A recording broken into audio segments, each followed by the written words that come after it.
Trump জানিয়েছিলেন তৃতীয় বিশ্বের দেশগুলো থেকে অভিবাসন একেবারেই বন্ধ করে দিবেন।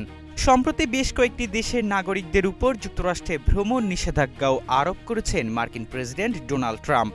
এমনকি বিগত বাইডেন সরকারের সময় দেয়া স্থায়ী বসবাসের অনুমোদন ও রাজনৈতিক আশ্রয় বাতিলের সিদ্ধান্ত নিয়েছে হোয়াইট হাউস।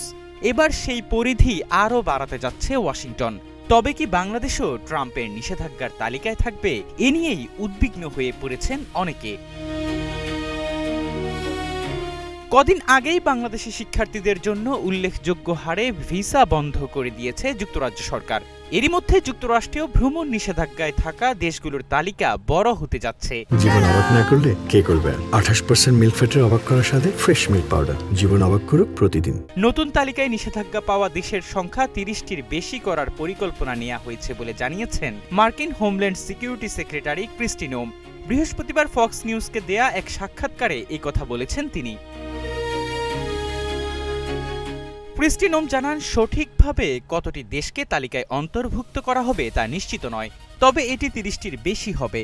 ট্রাম্প এখনও যাচাই বাছাই করে দেখছেন কোন দেশগুলোকে নিষেধাজ্ঞার তালিকায় অন্তর্ভুক্ত করা যায়।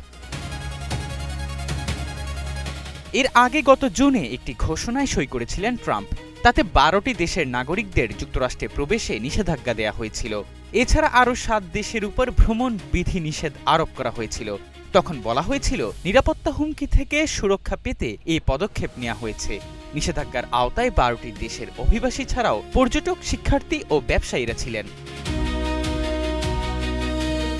কোন কোন দেশকে নিষেধাজ্ঞার তালিকায় যুক্ত করা হবে তা না জানা গেলেও ক্রিস্টি নোম জানান, যেসব দেশে স্থিতিশীল সরকার ব্যবস্থা নেই ও বিদ্যমান সরকারের টিকে থাকার সম্ভাবনা নেই এবং যুক্তরাষ্ট্রে আগমনে ইচ্ছুক ব্যক্তিদের ব্যাপারে যাচাই করার সামর্থ্য নেই, সেসব দেশের নাগরিকদের যুক্তরাষ্ট্রে আসতে দেয়া হবে না।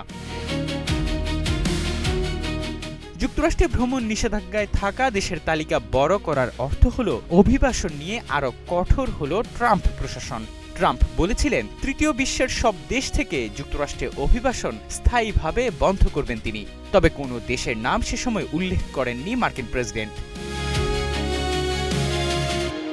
এহসান আব্দুল্লাহ, নাগরিক প্রতিদিন।